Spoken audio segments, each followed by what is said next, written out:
From a former chronic planner and needed to know what the next step was, that I had security, that I had provision, not just for today, but for weeks, for months, for years. And going from doing that, going from having done that for a couple of decades of need to plan, not just like 1 year planning, but 2 year, 3 year, 5 year, 10 year, 25 year. What is the next step? Where do I need to go? What is the path I need to take? To going from that to daily provision has not been easy.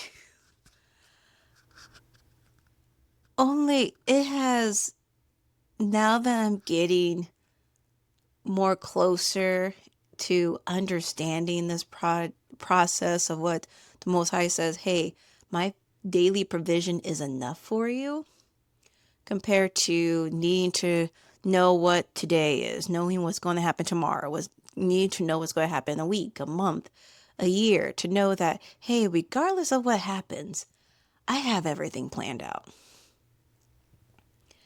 And that's how I used to be. And it burned me out. It caused me not to trust anyone. It caused me to not rely on others. It caused me to be hyper independent. And I know that comes from a place of hurt, because I know I'm not the only one that has ran into this. It's that whole saying of being the strong, independent black woman, that you don't need help, that you don't need to rest, that you can do it all. And that didn't come out of, oh, a personality trait, because that's how it ends up coming out. That, oh, you're the boss girl, the botch. I'm not going to say the B word for it, but boss B and everything. And thinking, oh, that's just normal, when it's not. It's not a character trait. It's not something that we should be proud of. It's not something that should be celebrated. If anything, I took my independent black woman and buried her in the backyard. And she's never coming back.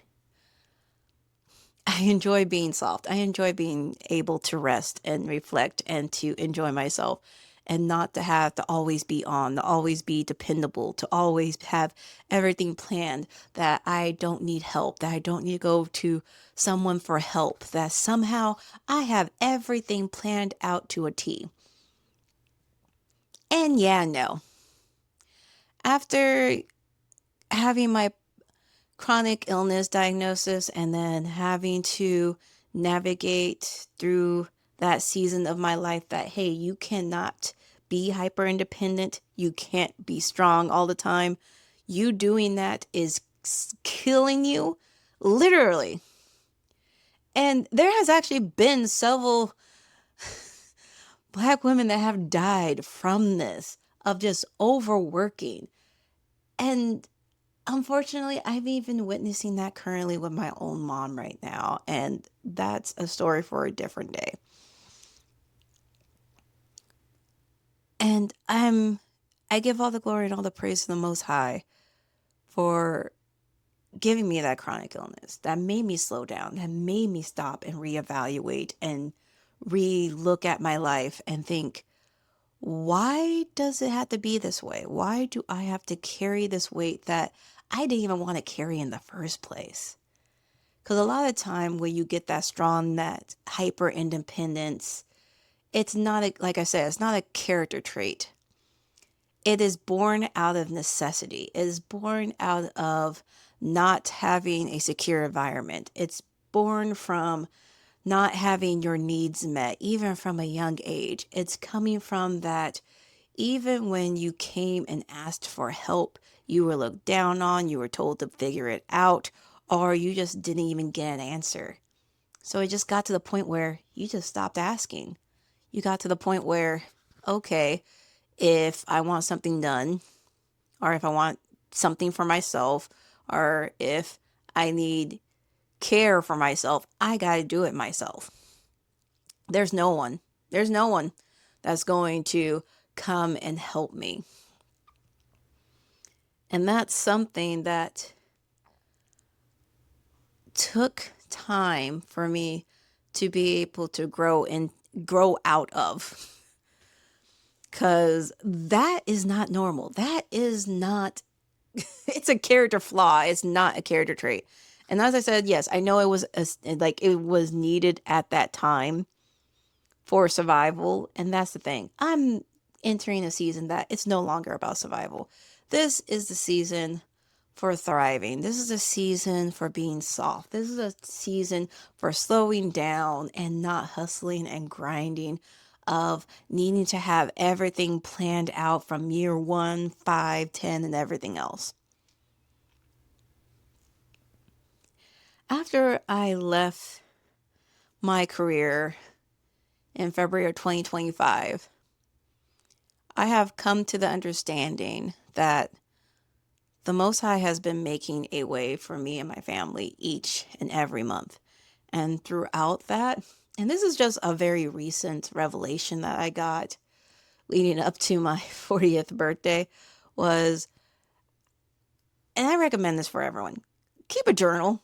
It's not just, oh, a nice meditation or to get everything out of your head. It is for that as well, but it's also a way for you to look back and recall information that you may have forgotten and actually see how far you have come. Because a lot of times we have a tendency of forgetting. We have short memories of where we were, where we have gotten to, and where and how far we have come on this journey called life, thinking we weren't making any progress where we were. And I kept on each month feeling like, okay, how am I going to make it? How am I going to make it? Uh, this bill needs to get paid. Oh, okay, we need to have food. We need to have that. And get to the last week of the month. And here's the thing.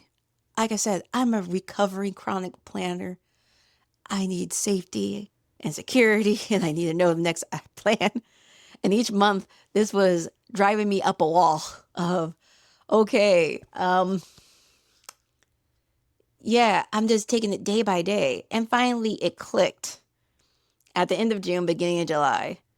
And I could just see the Most High just smiling, just, you should just smiling, thinking, oh, you finally caught on? It's like, yes, your daily provision is enough. You don't have to worry about tomorrow. He provides for his children each day. And it made me have to go back through those journal entries and see that each month, he hasn't let me down. Each month, the math wasn't mathing. And as I said, as somebody who is a chronic planner, the math wasn't mathing.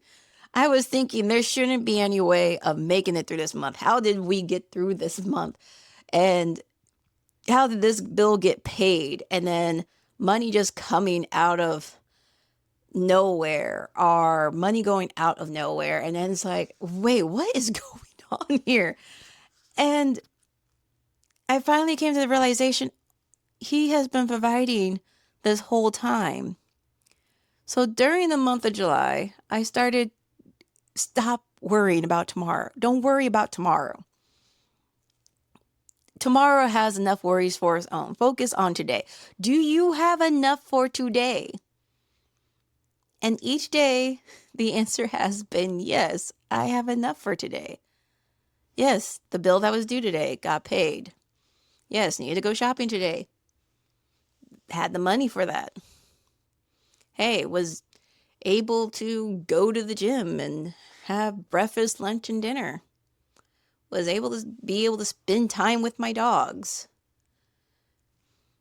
And after doing that for the past several weeks and finally coming to the realization that it literally is a daily provision and that the Most High provides for his children, my worry started going away. Every time I wake up in the morning, I give the Most High praise. I rejoice for the day that he has, because it's the day he's made. And as I'm going about my day thinking, wait, doesn't this need to be done? Oh, wait, is everything provided for today? Yes. Okay, don't need to worry about anything else. And for someone who's a recovering chronic planner who needs to see what's up ahead on the road, who is used to be in control, who used to be the one that needed to be independent, that needed to be hyper vigilant, who couldn't depend on somebody, and telling the Most High, hey, you can take the wheel and I'll just be in the passenger seat. At first, I was scared. I'm going to admit that. I know a lot of people be like, yeah, you should just go and do it and just have faith in him and everything. I'm telling you, tell the truth. I was scared. It was the same way when I had to put in my 2 weeks notice to my last job and take this leap of faith that the Most High said this is the way to go and do that. If you want to hear that story, that's in my last video or in my last podcast that I did. And for the past year and a half, each month, making a way, doing it, as I'm working on my business, as I'm building my community, as I have now a published author. I also have edited 3 books, y'all. I have done a lot in a year and a half. I didn't even think so. It's all back end stuff. And that's another thing that I've been learning about the Most High compared to the world. So the world likes to do everything backwards. Is what I've been finding out for the past year and a half of just, hey, Most High, you take the wheel. I'm just going to be in the passenger seat. This is not my weight to carry anymore. I'm not independent. I'm dependent on you. I am submitting to you. I guess, where are we going? Because you're just driving this. And throughout that whole thing, throughout that drive, just having a conversation and finding out that the world bases everything first on material, on resources, saying, hey, if we're not seeing like the outside results of your journey, so the typical stuff of like, hey, you need to be driving like a fancy car, you need to have fancy clothes, are you going on these nice high profile vacations and everything else like that? And when you come back and tell people, no, I don't actually technically have that at the moment. I used to when I was in the world.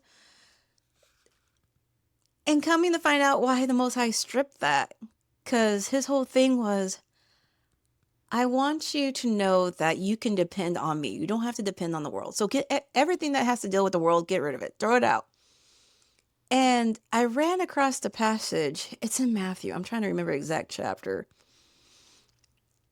And he was saying how the ones of evil are able to provide their children with gifts. So why wouldn't the Most High, who is righteous and good, why wouldn't he provide gifts for his own children?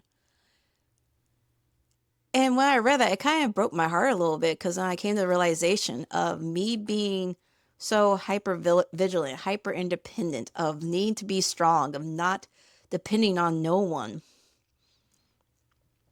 I was running after the world, trying to get the materials, trying to get the next promotion, trying to get the next pay upgrade to be able to upgrade my life and everything.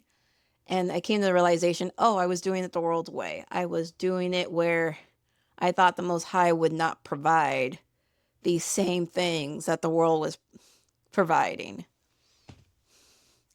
And to come to the realization that all the stuff that the world was providing, I should change that, was providing, was nothing but sorrow, grief, your life energy being sucked out of you, and you just be on this hamster wheel that even if you ran faster, you're not getting anywhere. You're still on the same hamster wheel. So that's what hustling and grinding is. That's what being on the hamster wheel is that you can apply as much energy or as little energy as you want. You're going to still be on it. The only way to make it stop is you have to just get off. So I got off. And it was a hard adjustment. Because you're going from, hey, I can see years down the road. Well, you think you can see years down the road. That's another lie the world likes to tell you. You can see years down the road thinking, well, if I do this, I'll get this. Like A, B, C. It's all about planning. It's all about making sure you look at your SWOT analysis, that you look at the analytics, that you look at the data, that you look at the economy, that you look at this, you look at all of this to be able to project, hey, what's the best course of action for me to get from point A to point B to point C to point D? And thinking, okay, if I do this, it's going to work out. And going from that, which the world likes to change how to get to point A to point B a lot. We've been seeing that here in the past few years. Compared to the Most High, he doesn't change. He's like, I have plans to prosper you, to do good for you. He's like, not to harm you. It's like, at the moment, you're going to think I'm harming you because, of course, I have to strip everything that the world has told you is right or was success is not correct. So yeah, it's going to hurt because you're thinking that is the way when it wasn't. And coming to find out, after a year and a half of doing this, I now understand what Solomon was saying when he said all of it is vanity to be toiling away in the sun. Because if the Most High is not in it, what was the point? What was the purpose? It's all going to turn to dust anyways. And when I came to the realization, I didn't want to do it without him. And when I looked back at all those months that the math wasn't mathing, everything was paid, food was in the fridge, roof overhead, clothes on back, and also too, just randomly getting gifts. Cause here I ran a few months where I couldn't buy books for a bit because finances kind of got a little rough. And as you probably can see in my videos, I really love books, buying books, reading books, having books, and there got to a point where okay, I have to stop for a bit. I'm not going to be able to do that for a while because it was kind of getting a little bit tight. And here's the crazy thing.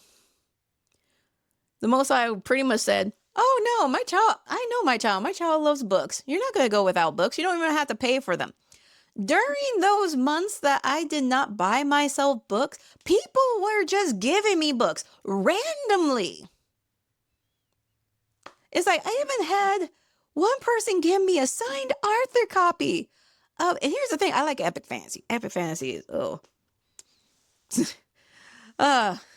so right now I'm reading Brandon Sanderson's book, The Way of Kings. That was a book gifted to me. And yes, I'm now going to have to read the whole series. I'm about 3/4 through that book. The book is amazing.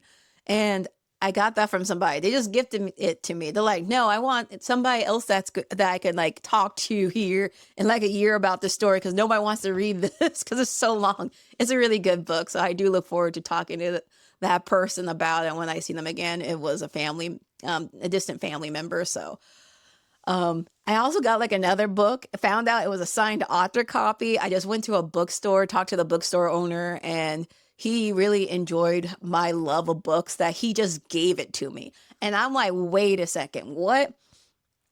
And then there was a few other instances. Oh my God, I can't even name all of them. People were just giving me books. And I was thinking, what is going on? I'm like, I'm during a time where I right now can't buy books, but books are just coming anyways. And talking with the Most High, like, because I try to talk with him, try to talk to him every day, and doesn't matter where I'm at or what I'm doing. It could be when I'm driving, doing dishes or whatnot. And I remember talking to him like, where are all these books coming? And he's like, I know my daughter likes books. I know you love books. You have loved books since you were couldn't even walk yet, and you read books. And he's like, just because right now you can't buy them yourself doesn't mean I'm not going to give them to you. What? So yes, he was providing me with books during a time that I couldn't afford to buy books. And I give him praise for that. Like, wait, what? And I came to the realization that I now understood what daily provision is and what the lesson in that entails. He's saying, hey, I already know what's going to happen today. I already know what's going to happen tomorrow. I know what's going to happen next week, in a year, in 5 years. I know what happens to eternity. So why wouldn't you trust him with your future? I'm not saying don't do the work. I'm not saying you don't have to put forth effort. You still got to prepare. You still got to build and put forth your talents to bring them to bear for it. What he wants you to have is like a childlike faith in him. Because a lot of times we're trying to, no, excuse me, we're trying to do everything ourselves, carry weight that we're not even meant to carry. And a lot of that time, that weight was put on us by other people, not even ourselves. Because it ended up becoming like a necessity that we thought, oh, there's no one we can depend on. There's no one that I could count on. If I want this, I have to go get it myself. And coming to find out, you don't have to do that. And that is the crazy thing about how I'm living my life and building my business. Because a lot of people look at me weird because a lot of the business information that's out there doesn't work normally for me. And I'm trying to remember his name. I know his first name is Jay, so we're just going to go with that. I liked how he explained it, where he says that normal world business advice works for the world. It doesn't work for followers of the Most High, though. And the reason why, as I was explaining, is because the Most High is not he says be in the world, but not of the world. That means he says, hey, I'm going to be able to sustain you regardless of what the world says. Because he created all this. So if he created all this, why wouldn't he be able to provide for you? Why wouldn't he be able to give you gifts? Why wouldn't he be able to make it where, hey, your daily needs are taken care of? All you have to do is trust in me. Have faith in me. Just keep walking out on that each and every day. With assured confidence, he's going to show up. Who has ever called on him and been forsaken? His children will go out here begging for bread. So that's what I ended up doing. And as I said, each day, each month has been amazing. I have been taken aback at how much he has been sustaining me. And when it comes to my business, I now understand why he's working backwards with it. Because I know a lot of people, when they start business, like one of the biggest things is, oh, you got to do sales and everything. You got to make sure you get that cash flow. You got to get that revenue and everything. That's how the world does it. I have been doing it. Well, to the world, I've been doing it backwards. To the Most High, I've been doing it the correct way. Like, no, you have to have good character. I need you to know you're not doing it under your own power. You're doing it under mine. And once the time is right, the victory is going to be yours. There's not going to be any hustling, grinding. There's not going to be any need for chasing. Because here's the thing. Every sale I have made, I technically didn't even go after it. People just found me and heard my stuff and was like, I need to purchase this now. Whenever I go after someone and bring it up, it's like crickets. But then when I'm thinking, oh, this bill needs to be paid, but I don't have any money, somehow somebody will come and talk with me, hear the product, and be like, okay, sold.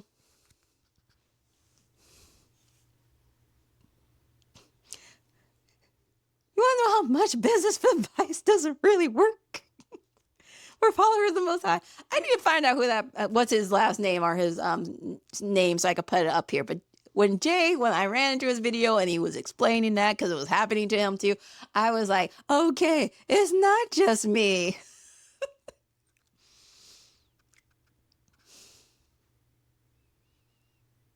And to be honest, I wouldn't have it any other way. This is fun. I'm enjoying this. This is bringing me energy. It's bringing me life. It's bringing more than I've ever imagined. And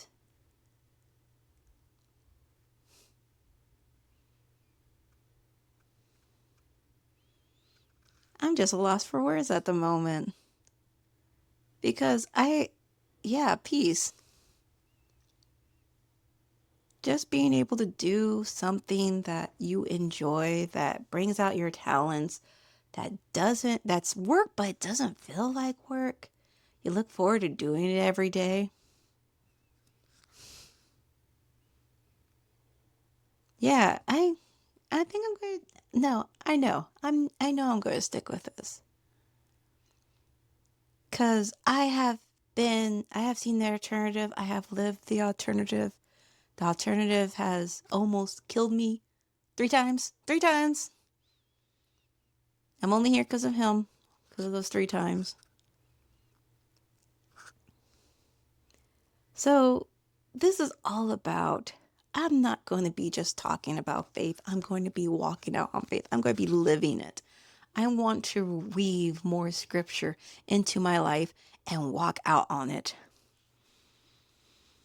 Because as I said in my first episode of me starting this podcast, I left my faith because of performative religion, of performative faith, of fictional faith, whichever name you want to give it, of people stating that they read the Bible, of people saying they walk out on that Bible, that they live this. And when you look at their lives and you didn't see that reflected, it made me walk away. And now that I'm here, I have read the entire Bible. And the Most High was my teacher. His Ruach HaKodesh was my teacher. I am not a Bible scholar. Just as Paul said when he said, I had no formal teacher. My formal teacher was Yahusha. It was the Ruach HaKodesh, the Holy Spirit, that has taught me his word. It really was him that taught me his word. And that doesn't mean I don't go to like other sources and other teachers just to make sure of, hey, getting different references and some scriptural help and everything. But he has shown me so much. And I don't want to do it anybody else's way. I want to keep having the daily provision. Because here's the thing. I now understand a little bit what the Most High was doing with the Israelites when he took them out of Egypt, and he was trying to tell them like, hey, your manna that appears in the morning is enough for you for the entire day. Don't worry about it. I'm going to take care of you each day. And every time you woke up in the morning, there was manna right there, enough for breakfast, lunch, and dinner, and a little bit of a snack. And also, too, you find out in Jasher that actually the manna, when you ate it, it could be any kind of food flavor you wanted it to be. So if you wanted like a hot dog, hamburger, you wanted pancakes, you wanted like a milkshake or something like that, that's what it tastes like. So I was like, wait, so none of my clothes wore out. I just have to do chores. Food's already provided. And I just get to rest and just be with you. Compared to what Egypt, the world, was doing, making you hustle and grind, making you think that you can get ahead, but then when you think you got ahead, they move the goalpost on you. That you try to accumulate, you try to plan ahead 1, 2, 3, 5 years, 10 years in the future, and then it just gets dashed because the economy fell out. Man, being millennials, like, how many once in a lifetime disasters have we lived through? It's like, guess it's just now. I guess it's just a Tuesday. Well, it's Wednesday today, but you get what I mean. And yeah, just being able to rest in that and knowing that each day I am provided for. And when I just open my mouth up and ask him about just any question, eventually he gives me an answer. Sometimes not the answer I want to hear, but it's an answer.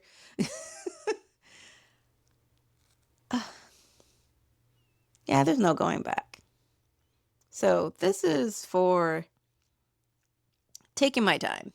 This is for thriving in the season. This is coming to the understanding that you don't have to accumulate, you don't have to worry about security, that you're safe with him. He knows the plan, he knows what's ahead.